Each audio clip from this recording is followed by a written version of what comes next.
नमस्कार और स्वागत है। आज हम बात करने वाले हैं भारत की सबसे बड़ी यूनिवर्सिटीज में से एक के बारे में, Indira Gandhi national open university, जिसे हम सब इग्नू के नाम से जानते हैं। चलिए एक सवाल से शुरुआत करते हैं। जरा सोचिए, क्या हो अगर एक यूनिवर्सिटी हर किसी तक पहुंच सके, हर जगह, अगर पढ़ाई लिखाई कुछ खास लोगों तक ही सीमित ना रहे। मान लीजिए कि किसी की उम्र, वो कहाँ रहते हैं या उनकी नौकरी कुछ भी उनकी पढ़ाई के रास्ते में ना आए। है ना एक बड़ी सोच। और पता है, यही वो सोच थी जिसने इग्नू को जन्म दिया। इग्नू को अक्सर कहा जाता है अ यूनिवर्सिटी विदाउट वॉल्स, मतलब दीवारों के बिना एक यूनिवर्सिटी। और ये सिर्फ कहने की बात नहीं है, ये एक मिशन है। ट्रेडिशनल एजुकेशन की जो सीमाएं हैं उन्हें तोड़ने का। और यही इग्नू का मूल मंत्र है।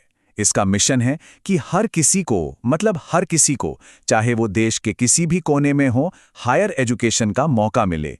ये सीधा सीधा जवाब है उस सवाल का जिसके बारे में हम अभी बात कर रहे थे। तो चलिए इस मिशन को थोड़ा और गहराई से समझते हैं। देखिए, इग्नू की स्थापना सिर्फ डिग्रियां देने के लिए नहीं हुई थी। इसका मकसद कहीं ज्यादा बड़ा था। इसका मकसद था एजुकेशन को डेमोक्रेटाइज करना, मतलब शिक्षा को जन जन तक पहुंचाना। इसीलिए तो इसे आधिकारिक तौर पर द पीपल्स यूनिवर्सिटी या जन जन का विश्वविद्यालय कहा जाता है। इसे 1985 में संसद के एक एक्ट के जरिए बनाया गया था और मकसद बिल्कुल साफ था, ज्ञान को कुछ लोगों के हाथों से निकालकर सबके लिए, बिल्कुल सबके लिए आसान बनाना। और हाँ, ये सिर्फ एक बड़ा आइडिया बनकर नहीं रह गया, इसने एक्सीलेंस भी हासिल किया है। देखिए, इग्नू को नैक, जो कि हमारी नेशनल असेसमेंट एजेंसी है, उससे टॉप ग्रेड मिला है, A++। यही नहीं, NIRF रैंकिंग्स में ये इंडिया की नंबर 1 ओपन यूनिवर्सिटी है। और तो और, इसे इनोवेशन के लिए टॉप 10 नेशनल इंस्टीट्यूट्स में भी जगह मिली है। ये सारी उपलब्धियां ये दिखाती हैं कि क्वालिटी को लेकर इनका कमिटमेंट कितना मजबूत है। तो सवाल ये उठता है कि इग्नू पहुंच और क्वालिटी, इन दोनों चीजों को एक साथ कैसे मैनेज करता है। इसका जवाब छिपा है इसके 4 मजबूत पिलर्स में, जो इसके पूरे मॉडल की नींव हैं। चलिए एक एक करके इन्हें समझते हैं। पहला और शायद सबसे जरूरी पिलर है एक्सेस, यानी पहुंच।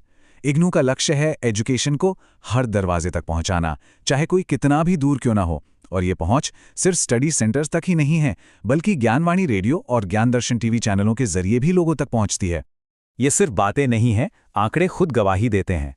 पूरे इंडिया में 69 रीजनल सेंटर्स, 2000 से भी ज्यादा लर्नर सपोर्ट सेंटर्स और दुनिया के 15 देशों में 25 विदेशी स्टडी सेंटर्स। ये एक बहुत बड़ा नेटवर्क है जो एजुकेशन को हर किसी तक पहुंचाने के लिए ही बनाया गया है। दूसरा पिलर है अफोर्डेबिलिटी, यानी किफायती होना। इग्नू टेक्नोलॉजी का बहुत स्मार्ट तरीके से इस्तेमाल करता है ताकि पढ़ाई महंगी ना हो, जैसे कि ई-ज्ञान कोश, जहां सारा का सारा स्टडी मटेरियल मुफ्त में ऑनलाइन मिल जाता है, और स्वयं के जरिए मिलने वाले कोर्सेज। ये सब मिलकर ये पक्का करते हैं कि पैसा किसी की पढ़ाई के आड़े ना आए।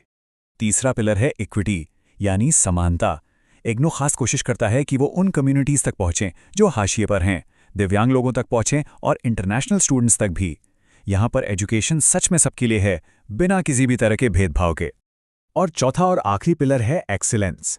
जैसा हमने पहले भी देखा, इसकी A+ रैंकिंग और जो भी इसे अवार्ड्स मिले हैं वो साफ साफ बताते हैं कि क्वालिटी एजुकेशन को लेकर ये कितनी सीरियस हैं। यहाँ पहुंच बढ़ाने का मतलब ये बिल्कुल नहीं है कि क्वालिटी से कोई समझौता किया जाए। तो आखिर इग्नू में क्या क्या पढ़ा जा सकता है?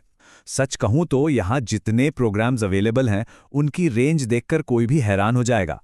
ये सचमुच ज्ञान का एक पूरा यूनिवर्स है। चलिए कुछ स्कूलों पर एक नजर डालते हैं, जैसे कि school of computer and information sciences, या फिर स्कूल ऑफ लॉ, और यहां तक कि स्कूल ऑफ हेल्थ साइंसेज भी। ऑप्शंस की ये जो वैरायटी है, यही इग्नू की असली ताकत है। और सुनिए, ये तो बस कुछ एग्जाम्पल्स थे। कुल मिलाकर इग्नू में 325 से भी ज्यादा एकेडमिक प्रोग्राम्स हैं। सोचिए जरा, 325, ये नंबर अपने आप में काफी इंप्रेसिव है। लेकिन चलिए अब इन आंकड़ों और फैक्ट्स से आगे बढ़ते हैं, क्योंकि इग्नू की जो असली कहानी है ना, वो इसके स्टूडेंट्स की जिंदगी में है। आइए कुछ लोगों से सुनते हैं कि उनके लिए इग्नू के क्या मायने हैं। जैसे नेपाल से सुमन 40 से अपनी कहानी बताते हैं। वो कहते हैं कि हम में से ज्यादातर लोग स्कूल या कॉलेज के बाद नौकरी करना चाहते हैं, लेकिन साथ साथ आगे पढ़ना भी चाहते हैं। इग्नू ने उन्हें काम और पढ़ाई के बीच बैलेंस बनाने में मदद की। ये एक ऐसी मुश्किल है जिससे आज बहुत से प्रोफेशनल्स जूझते हैं। या फिर इथियोपिया से टिगिस्ट जरहियुन सेमेगन को सुनिए। वो बताती हैं कि कैसे उन्होंने सोशल वर्कर्स को समाज में बदलाव लाते हुए देखा और उससे वो कितना इंस्पायर हुई। इग्नू के प्रैक्टिकल कोर्स ने उनके इस पैशन को और मजबूत किया। ये दिखाता है कि कैसे एजुकेशन असल दुनिया में एक बड़ा बदलाव ला सकती है। और ये राजा मणिकम की कहानी ये तो साबित करती है कि सीखने की कोई उम्र नहीं होती। सालों तक उनका सपना था कंप्यूटर एप्लीकेशन में बैचलर डिग्री करने का, लेकिन उन्हें लगता था कि अब उनकी उम्र एक रुकावट बन सकती है। पर इग्नू ने उन्हें अपना वो सपना पूरा करने का मौका दिया। ये कहानियां वाकई में बहुत प्रेरणा देती हैं और ये दिखाती हैं कि अगर मौका मिले तो कुछ भी मुमकिन है। तो अगर किसी को ये सीखने की यात्रा शुरू करनी हो तो कैसे की जा सकती है? शुरुआत करना बहुत ही आसान है। सबसे पहला स्टेप 325 से ज्यादा प्रोग्राम्स की जो लिस्ट है उसे देखिए और अपनी पसंद का कोर्स चुनिए। फिर अपना मोड चुनिए, ओपन डिस्टेंस लर्निंग या फिर पूरी तरह से ऑनलाइन, और बस हो गया सीखने का सफर शुरू। तो चलिए इसे एक आखिरी सवाल के साथ खत्म करते हैं। इग्नो जैसी संस्था ने एजुकेशन के सारे दरवाजे खोल दिए हैं, तो जब मौके इतने सारे हों, कोई सीमा न हो, तो कोई क्या कुछ हासिल नहीं कर सकता? सोचिएगा इस पर।